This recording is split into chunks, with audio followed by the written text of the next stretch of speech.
So, Natalie, could you please briefly explain about what is NTD and how, why they matter today? Sure. So NTDs are neglected tropical diseases. And in fact, what we're speaking about are diseases that affect the very poor.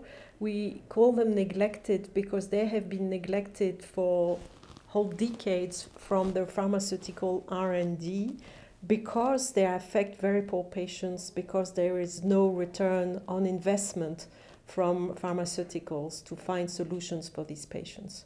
So they cover a range of infectious diseases that affect patients living in Africa, in Latin America, in the Indian subcontinent, in regions where these patients are even the poorest of the patients of these areas. And they are often very severe, very stigmatizing. They often affect women. They have a lot of consequences of both on morbidity and mortality. So they are very severe and terrible diseases. In fact, the WHO has established a list of the key neglected tropical diseases to show that there is a need for public commitment to engage, to control, and eventually eliminate these diseases from the planet. So, please briefly share the background of DNDi itself.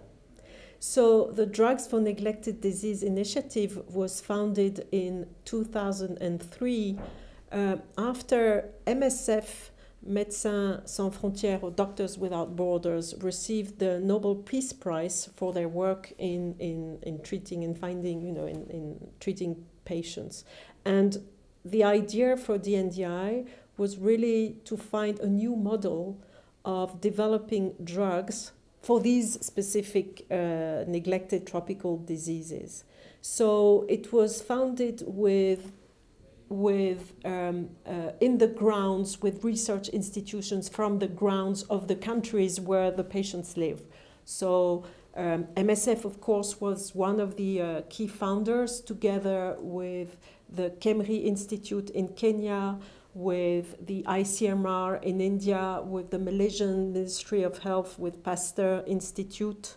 All these and others in Brazil with Fiocruz as well, and WHO being a permanent observer of DNDi. And so the objective was really at the time to limit the scope of the work to some specific diseases, to show that this model of public-private partnership would allow to find alternative solutions that the standard pharmaceutical model could not provide. And why is that? Also, and the key problem of these NTDs is that there is no return on investment for the pharmaceutical industry, because the patients who are affected live in countries that are often lower middle income countries, and themselves the patients are the poorest of these patients. So there is no way that any investment could become profitable to these industries. The reason why DNDi was founded. It was also founded because it was founded by the MSF doctors who themselves in the field had to treat patients with potentially killing drugs. For human African trypanosomiasis, patients were receiving melarsoprol, an arsenic derivative treatment, which killed 1 out of 20 of the patients to which it was given. So when you are a doctor, you cannot accept to potentially kill a patient you're trying to save.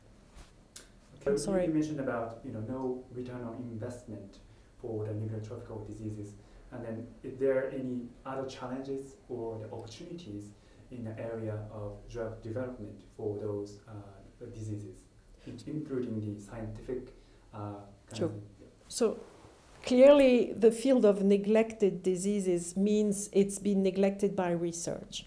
And so there are a lot of questions which need questions. The first which needs answers. The first questions is first to access to libraries of potential chemicals that could become drugs. And maybe this is something we'll discuss a little bit later with an initiative that was founded funded by the GHIT mechanism, which is our NTD drug booster, which is an incredibly innovative mechanism to expand, enhance research and get access to libraries. So this is one part that's really upstream. You need to have these access to molecules. But then you also need to be able to characterize and to see how you can test that a potential chemical will kill whatever agent you want to kill. And here we're talking mostly on parasites. So there's a need to build screening tools. That was also a collaboration we did with Japanese scientists. And then you have to do clinical, you need to move to improving the chemistry of the compound so that it can become something you can administer to patients. And then you have to test the models, animal models that will predict human efficacy and safety. And here we also have a big challenge in animal models because these neglected diseases have not benefited from a lot of research. We are still trying to find the best models to predict, for example, that when you administer a drug in mice that has been infected with a Chagas trypanosome, whatever you see in the mice is predicting whatever the chances that you will see something in humans. And the DNDi has already successfully created new drugs for nuclear tropical diseases and through cross-sector partnership. And why those cross-sector partnership is important generally, and also the DNDi specifically? Yeah, that's a very important question. I think, first of all, of course, no one can do it alone. That's very clear. So you need to have partners. But here we're talking of looking at finding a solution for a shared objective as soon as possible, bringing all the flexibility of having the right partner that is doing the right piece of the work that needs to be done in the whole spectrum of activities. So we bring expertise and we leverage the expertise, the intelligence that exists here and there, and we make everyone work together to reach a common goal. So we bring, and one of the examples, and maybe a key example, is also how we start a project.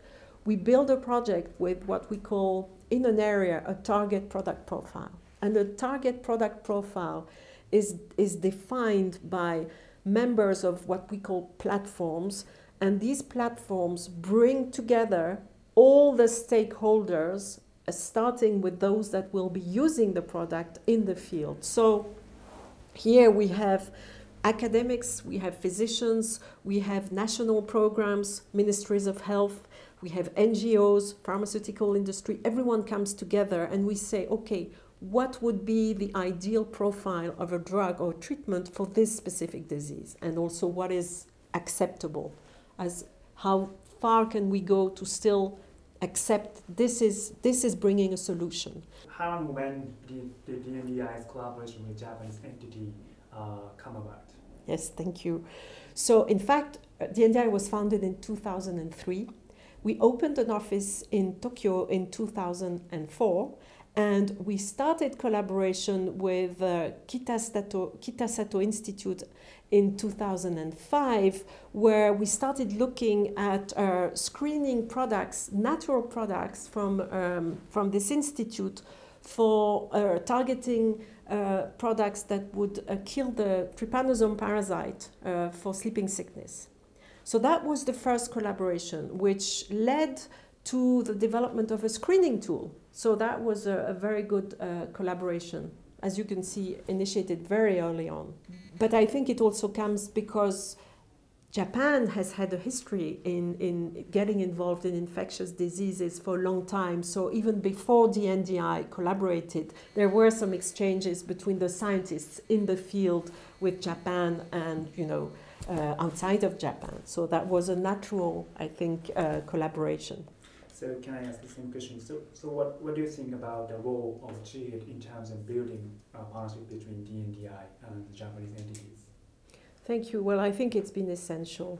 In fact, infectious diseases science exists in Japan and existed in Japan, but what GHIT did is that it was a catalyzing funding mechanism that allowed this science to emerge and be available for NTDs, so really essential. Another unique feature, I would say, of GHIT is that really it allows to fund preclinical and discovery work, which is, the one which is bearing the higher attrition risk and the one that is not the easiest to fund. So it's essential, as I was saying earlier, looking at the gaps, we need to start there. Without this, there's no way we'll find any solutions. So that is essential, really, and unique in its scope. And as we know, GHIT was the funding initiator of the NTD drug booster, that those who are knowledgeable in the field of discovery are highly impressed by already the outputs that we have seen after a very early start. So unique, efficient, collaborative, innovative, and I am sure we'll see and we'll hear a lot more about this booster, who is still very young. Okay, thank you. So in terms of your opinion, so how is Japan helping to transform what is possible in the neglected disease arena? So I think Japan has a big history, again, in global health interest. In 2000, it promoted already the G8, addition of infectious diseases to the agenda. It was very active in the last summit in again promoting the sustainable development goals. It's been active very recently. We were in Nairobi in August, where TICAD meeting was organized as a follow-up of the previous commitments in 1993. So I think it's very clear that Japan has a commitment in global health. Now, if we look at our own portfolio of collaboration and pharmaceutical industry collaborations, we have a lot. So we've had collaboration, as I was saying early on, with some research institute. We also have collaborations with Osaka University, with Tokyo University. We've had collaboration in Bangladesh to support a hospital funded with JICA. We have had collaboration with Astellas, with Eisai, with Takeda, with Shionogi. So, a lot of collaborations are happening here. We have collaborations now on an immune compound for cutaneous leishmaniasis, again, other universities. So I think it's here. If I list it, you can see already there's a big list of collaboration that's been very regular since we started in 2005. So we've continuously signed new agreements in 2009 and 11, 12, 13, 14 with different actors in Japan. So that in itself, when you look at DNDi's portfolio, is really showing how much Japan has been committed. Thank you. So in your portfolio, so can I ask you about the one of the most advanced partnership between DNDi and Eisai? Could you tell us about E1224 story? Sure. So it's a very nice story, and I think the Eisai example also shows both, the Japan commitment and also the leadership of Eisai's commitment to really help the field of NTD. So we started in 2009. I think we can also acknowledge the fact that the agreement was signed very quickly to start a study and some work in Chagas disease. And E1224 phosphravluconazole is the compound that we've been testing in Chagas disease. We're testing now as a combination treatment also in Chagas, a study that has started very recently in Bolivia. And even more recently, in 2015 and 16, we now have also a new collaboration with ESI with fosravuconazole to test it for the treatment of mycetoma. And mycetoma is absolutely devastating, neglected disease. So it's fantastic that ESI has agreed, for us to test it in Sudan. What is Chagas disease, and is there any available drugs, and why new medicine is important? Yes. So Chagas disease is an infectious disease that is caused by a parasite, T. cruzi, that is transmitted by a bug called the vinchuca, a very nasty bug that lives in the walls, in the creaks of the walls, in the cracks of the walls of houses of poor patients living in Latin America, essentially. It affects millions of patients, but most of the time it's a silent disease. After the first infection, most of the patients will not develop an acute disease.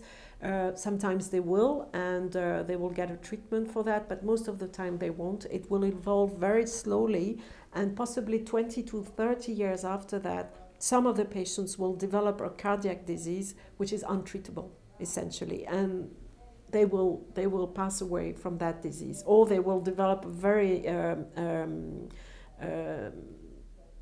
worrying digestive type of form of the disease. So it's the first cause of mortality due to infectious disease in Latin America. So it's a very severe disease, but silent. It's like a silent killer, and the treatments for that disease exist. There's a treatment called benznidazole and another one called nifurtimox, but these treatments, especially for the chronic form, need to be given for a long time, and they are not devoid of side effects. So and it's given twice a day.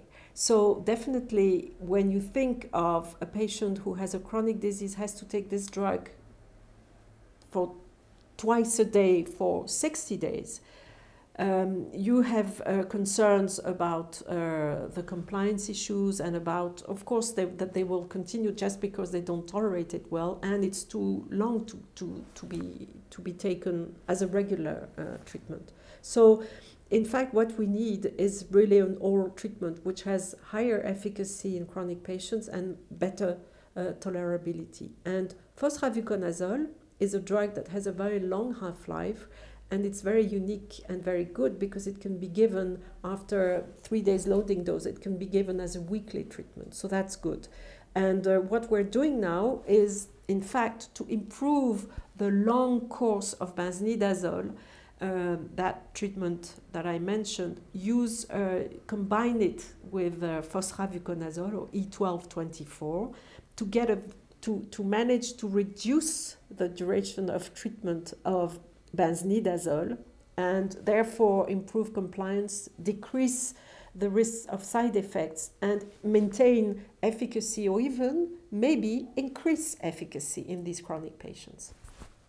Thank you very much. It's very interesting story. So the last question is about, so looking ahead to the next 5 to 10 years, so what are you hoping for how Japanese pharmaceutical industry, academia, and government of Japan, and also the GHIT will impact drug development for the neglected tropical disease area? Mm-hmm. Thank you. So we're very much looking forward to a sustained GHIT funding, because as I was saying, for us it's absolutely essential. We also hope that with this funding, we will be able to show that this funding mechanism results in our successes, which means that it can be, a virtuous cycle, so that maybe other countries learn from the GHIT experience and start building similar processes. We also hope that there will be a little more, maybe some improvements or adaptations, I would say, to the GHIT mechanism, so that it can be kind of a portfolio funding, so that we can seize opportunities, research opportunities as we have them. Thank you. So maybe can I ask the last question? In terms of I'm curious about why what is your personal motivation to tackle or fight against those neglected tropical diseases? Why are you working with this area? Well, I'm a medical doctor by training, and I've been doing drug development for most of my career, and there's no way I want to engage in something that has no meaning, and this is answering a need. This has medical value. This is meeting my own values of doing something that is useful for patients, not treating them directly, but finding tools to treat them. This is why I engage in medicine.